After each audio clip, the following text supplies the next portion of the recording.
नमस्कार, मध्य प्रदेश छत्तीसगढ़ के हमारे खास बुलेटिन में आपका बहुत बहुत स्वागत है। मैं हूं आपके साथ दीपिका ओझा। चलिए शुरुआत करते हैं खबरों की। अखिल विश्व गायत्री परिवार शांति कुंज हरिद्वार के मार्गदर्शन में विराट 108 कुंडीय गायत्री महायज्ञ और प्राण प्रतिष्ठा समारोह 1 से 5 अप्रैल 2023 तक चलेगा। आपको बता दें, इसके लिए तैयारियां अपने स्तर पर की जा रही हैं। इस अवसर पर गायत्री परिवार के मीडिया प्रभारी अरुण पराडाकर ने बताया कि महायज्ञ के प्रचार प्रसार के लिए 5 रथ बनाए गए हैं, जो कि 1 दिसंबर से पूरे जिले में सघन जनसंपर्क कर निमंत्रण देने का कार्य घर घर गायत्री परिवार के परिजनों तक पहुंचा रहे हैं, जो महायज्ञ के लिए निमंत्रण के साथ 16 संस्कार के लिए भी प्रेरित कर रजिस्ट्रेशन करा रहे हैं। आपको बता दें कि सभी संस्कार निःशुल्क होंगे। क्षेत्र में कार्यक्रम के प्रति अत्यधिक उत्साह दिखाई दे रहा है। यज्ञशाला भोजनशाला का निर्माण प्रारंभ हो चुका है। लाखों लोगों के रुकने की भोजन की व्यवस्था रहेगी। लगभग 1 लाख से ज्यादा श्रद्धालु पहुंचने की संभावना जताई जा रही है।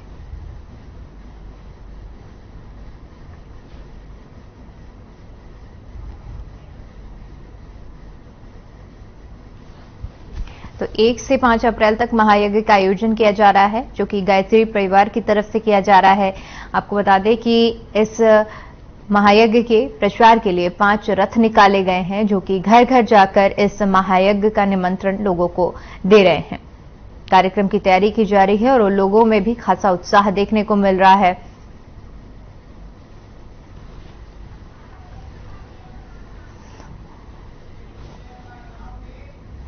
उधर बुरहानपुर से बड़ी खबर सामने आ रही है। आपको बता दें कि जिले को किया जल अभावग्रस्त घोषित। बताते चले कि 30 जून तक ट्यूबवेल पर प्रतिबंध रहेगा। तो बड़ी जानकारी सामने आ रही है, जहां जिले को जल अभावग्रस्त घोषित किया गया है। 30 जून तक ट्यूबवेल पर प्रतिबंध रहेगा। कोई भी इस दौरान ट्यूबवेल नहीं खनन करा सकेगा। कलेक्टर भव्य मित्तल ने ये आदेश जारी किए हैं। तो बड़ी जानकारी निकल कर सामने आ रही है, जहां पर आपको बता दें कि जिले को कलेक्टर भव्य मित्तल ने निर्देश जारी करते हुए अभावग्रस्त घोषित किया है। बताते चले कि जल अभावग्रस्त जिलाधिकारी की तरफ से किया गया है और साथ ही साथ निर्देश भी दिए गए हैं कि 30 जून तक कोई भी ट्यूबवेल खनन नहीं किया जाएगा।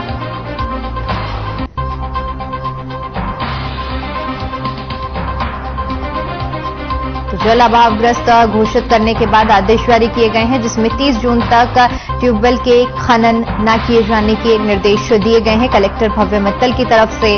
और इस दौरान कहा गया है कि कोई भी ट्यूबवेल खनन नहीं करा सकेगा।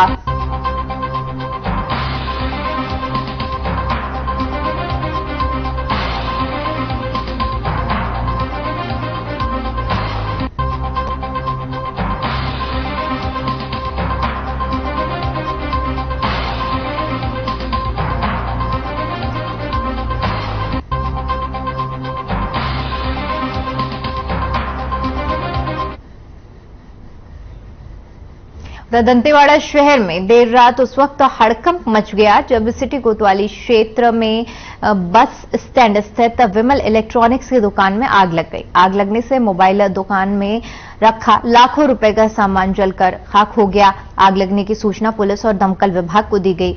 मौके पर पहुंची दमकल की गाड़ियों ने आग पर काबू पाया। शॉर्ट सर्किट की वजह से आग लगने की संभावना जताई जा रही है। फिलहाल पुलिस मामले की जांच में जुट गई है।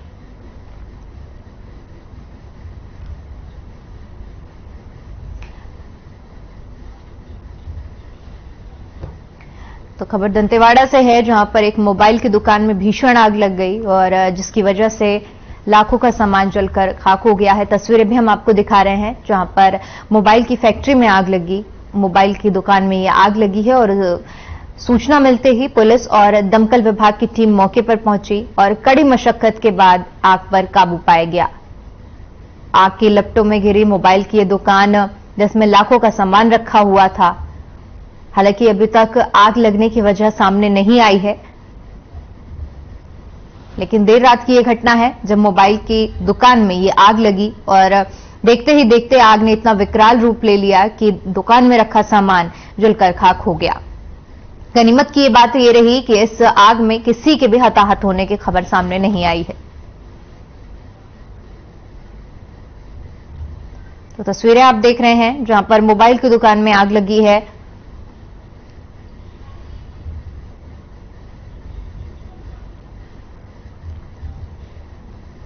उधर बुरहानपुर जिले के सिंधी बस्ती स्थित राजस्थानी भवन में राजस्थान से आए 180 भक्तों का जत्था पहुंचा है। आपको बता दें कि यह जत्था 12 ज्योतिर्लिंग दर्शन के लिए निकला है, जो बुरहानपुर पहुंचने पर यहां के लोगों का भव्य स्वागत किया गया। वहीं उनके रुकने और विश्राम की व्यवस्था भी की गई है। बुरहानपुर जिले में पहुंच 180 भक्तों के जत्थे का सारा इंतजाम विप्रो नारी शक्ति संस्था ने किया है। सभी भक्तों का तिलक और पुष्पमाला पहनाकर संस्था के पदाधिकारियों ने स्वागत सत्कार किया। पारंपरिक लोक नृत्य कर भजन किए गए। यह जत्था राजस्थान से निकला।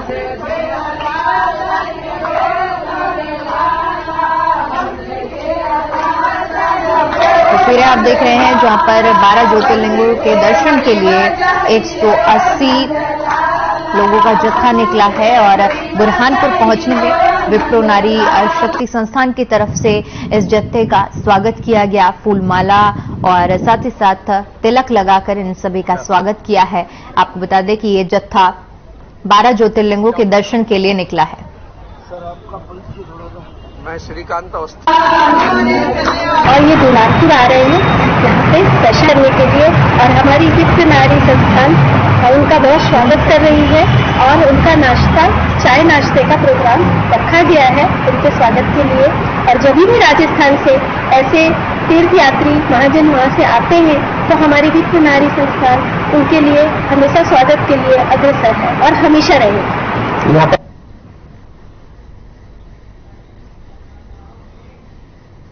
बड़ी खबर का रुख करते हैं जो कि रायपुर से सामने आ रही है। आपको बता दें कि गोधन न्याय हितग्राहियों को भुगतान किया गया। आपको बता दें सीएम भूपेश बघेल ने हितग्राहियों को इस योजना का भुगतान किया और 7 करोड़ 4 लाख रुपए का भुगतान किया गया है। इसके साथ ही बताते चले कि गोबर विक्रेताओं को 4 करोड़ 25 लाख का भुगतान किया गया। गौठान समितियों को 1 करोड़ 65 लाख का भुगतान किया गया है। साथ ही साथ महिला समूहों को 1 करोड़ 14 लाख की लाभांश राशि दी गई है। अभी तक आपको बता दें कि 419 करोड़ 25 लाख रुपए का कुल भुगतान किया गया है। तो बड़ी जानकारी सामने आ रही है जहां पर आपको बता दें कि गोधन न्याय हितग्राहियों को भुगतान किया गया है। सीएम भूपेश बघेल ने हितग्राहियों को भुगतान किया है। 7 करोड़ 4 लाख का भुगतान है जिसमें महिला समूहों को 1 करोड़ 14 लाख की राशि दी गई है और ये भुगतान सीएम भूपेश बघेल ने किया है। गोधन न्याय हितग्राहियों को भुगतान किया गया है।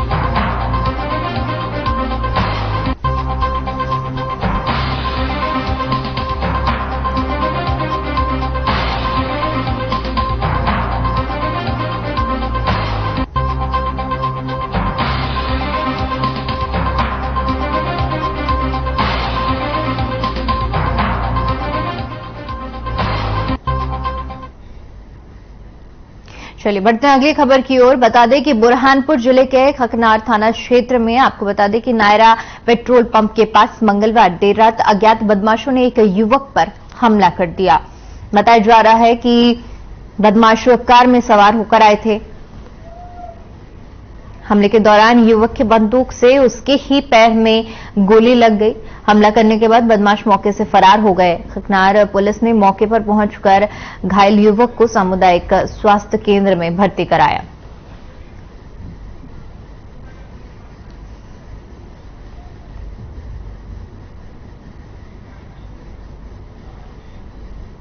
वहीं बुरहानपुर जिले में रोजाना कोई न कोई विभाग सड़कों पर उतरकर प्रदर्शन कर रहा है। चिलचिलाती धूप में बहाने धरना प्रदर्शन करने को मजबूर हैं। महिला बाल विकास विभाग की सुपरवाइजर और पर्यवेक्षक संघ सभी हड़ताल की तैयारी में है। उनकी पिछले कई सालों से मांगे लंबित चली आ रही हैं, जिसे लेकर 15 मार्च को सुपरवाइजर पर्यवेक्षक संघ अनिश्चितकाल हड़ताल पर रहेंगी। महिला बाल विकास विभाग की जिलाध्यक्ष ममता उमरिया से चर्चा की गई तो उन्होंने बताया कि सुपरवाइजर 30 से 35 वर्षों से एक ही पद पर कार्य कर रही हैं। उन्हें किसी भी प्रकार से कोई प्रमोशन नहीं मिला है, ना तो उनकी वेतन में वृद्धि हुई है। वहीं पर्यवेक्षक का कहना है कि जिले में 27 सुपरवाइजर और 4 पर्यवेक्षक हैं, वे सभी 15 मार्च से हड़ताल पर रहेंगे।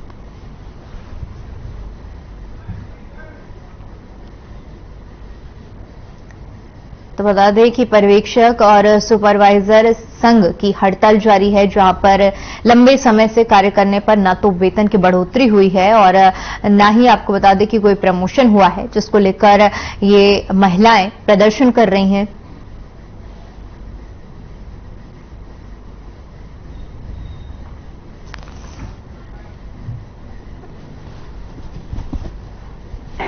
सामूहिक अवकाश हम लोगों ने हमारे प्रांतीय अध्यक्ष और सभी जिलाध्यक्षों का निर्णय है कि अनिश्चितकालीन अवकाश पे पर्यवेक्षक और के साथ में परियोजना अधिकारी संघ भी हमारे साथ में, जो कि हमारा संयुक्त मोर्चा है, इसमें पर्यवेक्षकों की बहुत सारी मांगे हैं। विगत 30 से 35 वर्ष तक सुपरवाइजर एक ही पद पे है, इन्हें किसी प्रकार का कोई प्रमोशन नहीं दिया गया। ICDS परियोजना अधिकारी संघ और पर्यवेक्षक संघ संयुक्त मोर्चा द्वारा हमारी कुछ लंबित मांगे हैं। इसके पहले हमने 3 तारीख को इसके संबंध में कलेक्टर मैडम को मुख्यमंत्री के नाम ज्ञापन दिया था। इसके अंतर्गत हमारा जो ग्रेड पे है अन्य राज्यों की तुलना में बहुत कम है, दोनों का, पर्यवेक्षक और सुपरवाइजर और हमारा। साथ ही जो TADA की मांग है, नियमित करने की मांग है, जो संविदा पर्यवेक्षक है।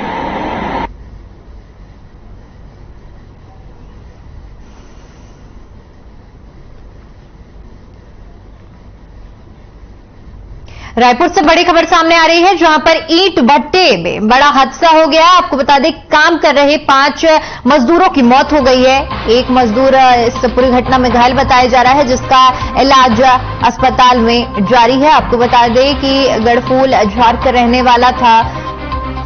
ईंट भट्टे का ये पूरा मामला है, जहां पर आपको बता दें कि मजदूरों की 5 मजदूरों की हत्या हुई है और एक मजदूर बुरी तरह से इस पूरी घटना में घायल हुआ है।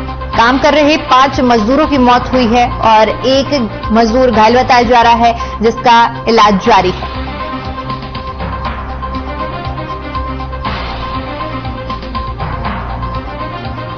तो गढ़फूलझर का ये पूरा मामला है, जहां पर ईंट भट्टे में बड़ा हादसा हुआ है। 5 मजदूरों की मौत हो गई है और एक मजदूर घायल बताया जा रहा है।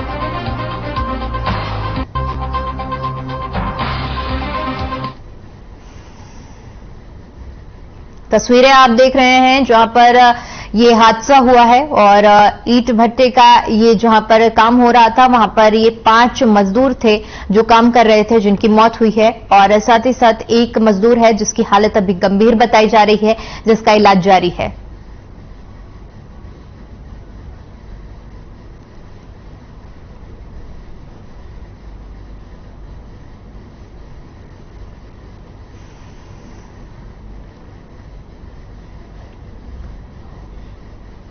प्रधानमंत्री आवास योजना पर कांग्रेस और बीजेपी के बवाल लगातार जारी हैं, जिसको लेकर भारतीय जनता पार्टी विधानसभा का घेराव करने जा रही है। इसमें बीजेपी के कार्यकर्ता और हितग्राहियों का 1 लाख की संख्या में जुटने का दावा किया जा रहा है। इस प्रदर्शन में भारतीय जनता पार्टी के दिग्गज नेता और पूर्व मुख्यमंत्री डॉक्टर रमन सिंह समेत बड़े नेता भी शामिल होंगे। हमारे ब्यूरो चीफ चित्रा पटेल ने बीजेपी के वरिष्ठ नेता, प्रवक्ता और पूर्व मंत्री राजेश मूणत से खास बातचीत की। पूर्व मंत्री राजेश मूणत ने वंचित हितग्राहियों का आंकड़ा भी बताया। क्या कुछ कहा उन्होंने, आइए आपको सुनवाते हैं। को लेकर जो है कल भारतीय जनता पार्टी का घेराव करने जा रही है। हमारे साथ मौजूद है पूर्व मंत्री राजेश मूणत। कल आप लोग बहुत बड़ा आंदोलन करने जा रहे हैं। भारतीय जनता पार्टी छत्तीसगढ़ प्रदेश के अंदर जो गांव में रहने वाला है, जो शहर बस्तियों में रहने वाला है, उन सबको प्रधानमंत्री आवास योजना के तहत लगभग 18 लाख परिवार को मकान मिलना था। छत्तीसगढ़ की सरकार ने उनको पक्के मकान से वंचित किया। वंचित ही नहीं किया, छत्तीसगढ़ की सरकार ने एक जन घोषणा पत्र भी स्वयं का जारी किया था। उसमें कहा था कि हम छत्तीसगढ़ में सरकार बनाएंगे तो गरीब परिवार को 2 कमरे का पक्का मकान बना करके देंगे। प्रधानमंत्री आवास से वंचित तो कर ही दिए आपने, उनको ना उनका पैसा दे रहे हैं, उनके अकाउंट में आ रहा है, उनको जमीन दे रहे हैं, और ना शहरी क्षेत्र में आपने जो घोषणा की थी उसके अंदर भी अमल हो रहा है। हम गांव-गांव में सर्वे करके, गांव-गांव में जनता से मिल करके, चौपाल लगा करके, उसके बाद में विधायक निवास का घेराव करके, विधायकों के बाद में अब विधानसभा के अंदर जनता की आवाज को बुलंद करने, हमें प्रदर्शन के माध्यम से सोई सरकार को जगाने कि गरीब का हक पक्का मकान मिले। मोर मकान मोर अधिकार, ये छत्तीसगढ़ सरकार के जगाने का उद्देश्य लेकर के भारतीय जनता पार्टी कल हितग्राहियों के साथ में एक बड़ा भव्य प्रदर्शन यहाँ करने जा रही है, घेराव करने जा रही है, ताकि वो सोई हुई सरकार जगे और उनके क्षेत्र में जो पक्का मकान उनका बनना चाहिए उसको स्वीकृत कर करके आम जनता को राहत दे, उसके लिए हम काम कर रहे हैं। हाल ही में दिल्ली गए थे प्रधानमंत्री से मुलाकात की, जनगणना कराने के लिए दंड भी कहा है और प्रधानमंत्री आवास जो वंचित है, जो गरीब है परिवार, उनको भी मिले। देखिए, जनगणना अलग अलग होती है, ये देश के अंदर संवैधानिक व्यवस्था है, उस व्यवस्था के तहत सेंसस के आधार पर जनगणना होती है। छत्तीसगढ़ सरकार कौन सी जनगणना कराना चाहती है? 2011 की, 2016 की, जो उस हितग्राहियों के नाम है, उन हितग्राहियों के लिए आपने क्या प्रावधान किया? आप तो बजट में कोई प्रावधान ही नहीं कर रहे हो। जो पहला पैसा आया उसका भी पूरी यूसी आपने केंद्र सरकार को भेजी नहीं। आपने अंदर क्या बात की और प्रेस में क्या बात कर रहे हैं, उसी में कहीं न कहीं जाकर के कंट्रोवर्सी पैदा हो रही है। एक बात में कह रहे हैं, हाँ मैं छत्तीसगढ़ सरकार की ओर से इतना प्रावधान किया और सबको मकान मिलेगा। क्या आपने अपने घोषणा पत्र को झूठला दे रहे? आपने कहा दो कमरे का पक्का बनाओ मकान दूंगा, तो कहाँ है? वही तो पूछे ही है। विधानसभा में उनका मंत्री अगर इस्तीफा दे रहा है और कह रहा 8 लाख परिवार वंचित हो गए, तो मंत्री का इस्तीफा या उसका लिखा हुआ लेटर वो गलत है? वो सरकार का अंग है, आज भी है। अगर वह भी झूठ है तो फिर किस पर विश्वास करेंगे? 16 लाख परिवार को जिनका सर्वे वो उनका हक है, उनको मिलना चाहिए। भारतीय जनता पार्टी के बड़े भारतीय जनता पार्टी के रघुवर दास जी जो राष्ट्रीय उपाध्यक्ष डॉक्टर रमन सिंह जी है, ओम जी माथुर जो हमारे यहाँ के प्रभारी नितिन नवीन जी है, प्रदेश अध्यक्ष अरुण साहू जी, नेता प्रतिपक्ष नारायण चंदेल जी है, केंद्रीय मंत्री रेणुका सिंह जी, और सब लोग इसमें सम्मिलित होंगे और सब लोग उन हितग्राहियों के साथ में प्रदर्शन में आगे बढ़ेंगे, ये उद्देश्य। कल आंदोलन इसको लेकर आज जो है प्रदेश भर को बुलाकर बैठक ले रही थी, क्या सरकार घबराई हुई है? जनता में जन आक्रोश है और कल जिस प्रकार का एक विराट प्रकट प्रदर्शन देखने को मिलेगा, हम जनता की समस्या, जनता की बात को सरकार को अवगत करा रहे, सरकार को जगा रहे। वह अपना काम करें, हम अपना काम करेंगे। भारतीय जनता पार्टी के वरिष्ठ नेता, प्रवक्ता और पूर्व मंत्री राजेश उन्होंने बताया कि प्रदेश भर से लाखों से अधिक लोग जुड़ेंगे इस कार्यक्रम में और कल बड़ा प्रदर्शन करने जा रहे हैं, विधानसभा का घेराव करने जा रही है।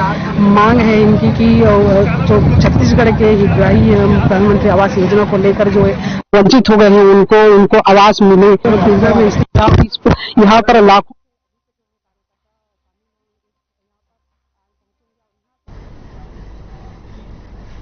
वहीं भूपेश सरकार के 1 अप्रैल से ग्रामीण परिवारों का सामाजिक और आर्थिक सर्वे कराने की घोषणा को लेकर बीजेपी नेता ओपी चौधरी का बयान सामने आया है। आपको बता दें कि उन्होंने कहा कि सरकार का ये कदम केवल गरीबों का घर छीनने का बहाना है। साथ ही उन्होंने कहा कि 2011 में जो सर्वे कराया था उस समय कांग्रेस की सरकार थी और उस समय सामाजिक आर्थिक सर्वेक्षण, उनका कहना है कि प्रदेश सरकार नया सर्वे कर सभी ग्राम पंचायतों का, ग्राम सभाओं का राज्य सरकार अपमान करना चाहती है। 2011 में जो सर्वे कराया गया था उस समय कांग्रेस की सरकार थी भारत सरकार में, और पूरे देश में 2011 का SCCC का सर्वे हुआ था, सामाजिक आर्थिक सर्वेक्षण हुआ था। वो मनमोहन सिंह के प्रधानमंत्रित्व वाली, सोनिया जी की रिमोट वाली सरकार थी। क्या मनमोहन सिंह और सोनिया गांधी के सरकार के सर्वे को भी भूपेश बघेल जी नहीं मानते? 2016 में जो आवास प्लस की सूची बनी उसे ग्राम सभाओं से अनुमोदन कराया गया है। क्या ये नया सर्वे करके सभी ग्राम पंचायतों का, ग्राम सभाओं का भूपेश बघेल जी अपमान करना चाहते हैं? ये केवल ढकोसला है गरीबों के छत को छीनने का। बीजापुर में राष्ट्रीय तंबाकू नियंत्रण कार्यक्रम के तहत कलेक्टर राजेंद्र कुमार कटारा की अध्यक्षता में जिला स्तरीय समन्वय समिति की बैठक का आयोजन किया गया। बैठक में मुख्य कार्यपालन अधिकारी जिला पंचायत रवि कुमार साहू और मुख्य चिकित्सा अधिकारी डॉक्टर अजय रामटेकी की उपस्थिति रही और साथ ही साथ बैठक के दौरान जिला कार्यक्रम प्रबंधक संदीप ताम्रकर ने तंबाकू नियंत्रण कार्यक्रम के अंतर्गत जिले की जा रही गतिविधियों के संबंध में अवगत कराया। तंबाकू नियंत्रण कार्यक्रम के जिला नोडल अधिकारी डॉक्टर मनोज लंबाडी ने तंबाकू नशा मुक्ति केंद्र की सेवाओं के बारे में बताया।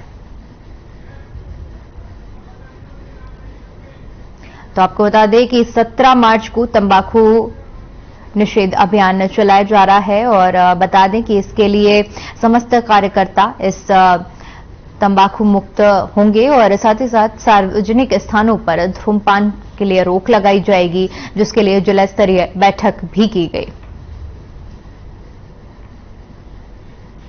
वहीं रायपुर से बड़ी खबर सामने आ रही है। आपको बता दें कि कांग्रेस और अन्य दलों के कई नेता बीजेपी में शामिल हुए। संगीता केतन, अब्राहम तिर्की और गोपेश साहू बीजेपी में शामिल हुए। इस दौरान आपको बता दें कि सैकड़ों कार्यकर्ता बीजेपी में शामिल हुए, जहां पर सह प्रभारी और प्रदेश अध्यक्ष की उपस्थिति में ये कार्यक्रम रखा गया। बता दें कि कुनकुरी से कांग्रेस प्रत्याशी अब्राहम तिर्की भी बीजेपी में शामिल हुए। इसके अलावा बड़ी संख्या में दूसरे दलों से नेता बीजेपी में शामिल हुए। तो बड़ी जानकारी सामने आ रही है, जहां पर कांग्रेस और दूसरे दलों से जो नेता हैं वो बीजेपी में शामिल हुए हैं। इस दौरान संगीता केतन, अब्राहम तिर्की और गोपेश साहू बीजेपी में शामिल हुए हैं और साथ ही साथ सैकड़ों कार्यकर्ताओं के बीजेपी में शामिल होने की खबर सामने आ रही है। सह प्रभारी और प्रदेश अध्यक्ष की मौजूदगी में एक कार्यक्रम रखा गया था, जिसकी तस्वीरें भी हम आपको दिखा रहे हैं, जहां पर कांग्रेस और अन्य दलों के नेता बीजेपी में शामिल हुए हैं और इसके लिए एक कार्यक्रम रखा गया था, जहां पर प्रदेश अध्यक्ष और साथ ही साथ सह प्रभारी भी मौजूद थे।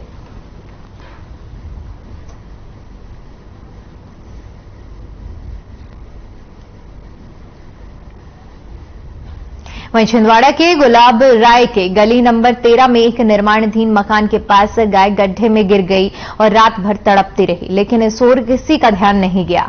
नगर निगम और प्रशासन बसंत पंचमी के कार्यक्रम में व्यस्त रहा, जिस वजह से गाय रात भर गड्ढे में पड़ी रही। क्षेत्रवासियों की मदद से गाय को क्रेन से बाहर निकाला गया।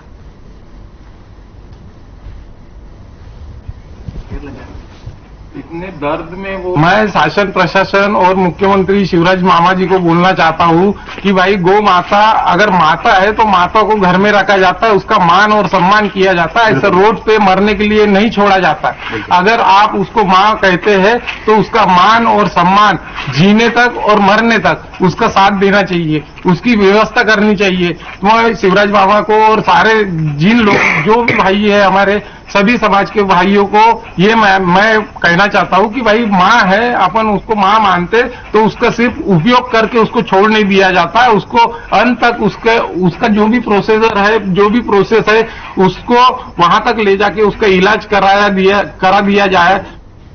वहीं जगदलपुर में चिन्हांकित 7,91,038 हितग्राहियों को अब तक 4,22,738 हितग्राहियों का आयुष्मान कार्ड बन चुका है। लोगों को गंभीर बीमारियों के इलाज के लिए आयुष्मान कार्ड मिले, इसके लिए कलेक्टर चंदन कुमार के मार्गदर्शन में 7 विकासखंड के लिए साथ जगदलपुर नगर निगम और बस्तर नगर पंचायत क्षेत्र में विशेष शिविरों का आयोजन किया जा रहा है। शिविर में ग्राम पंचायत के अधिकारी कर्मचारी के अलावा युवोदय के स्वयं सेवकों ने लोगों को आयुष्मान कार्ड बनाने के लिए प्रेरित किया। बता दें कि अब तक बगवांड विकासखंड में 79,898, बस्तर विकासखंड में 87,613, दरभंगा विकासखंड में 23,042, लोहड़ीगुड़ा में विकासखंड में आपको बता दें कि 35,225, तोकपाल विकासखंड में 43,827, जगदलपुर नगर निगम में 66,622 और बस्तर नगर निगम में 50,098 हितग्राहियों का आयुष्मान कार्ड बनाया गया।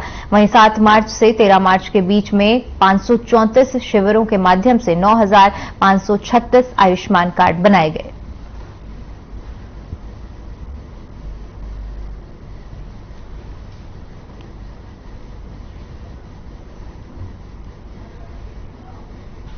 वहीं आगामी विधानसभा और लोकसभा निर्वाचन को देखते हुए सभी मतदाता केंद्र का भौतिक सत्यापन करते हुए आवश्यकता अनुसार मरम्मत कार्य के निर्देश कलेक्टर चंदन कुमार ने दिए।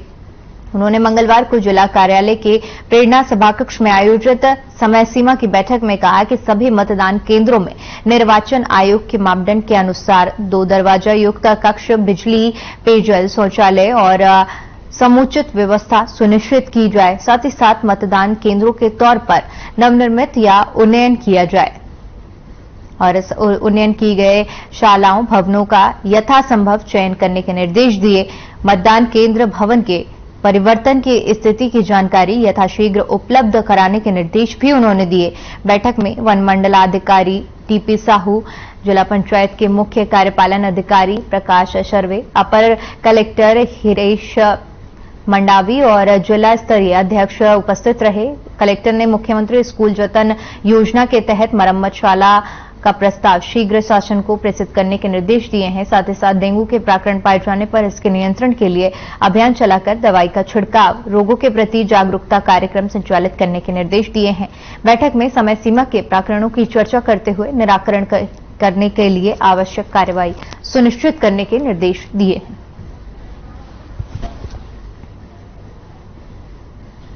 चलिए फिलहाल के इस बुलेटिन में इतना ही। बाकी तमाम बड़ी खबरों के लिए बने रहिए हमारे साथ। नमस्कार।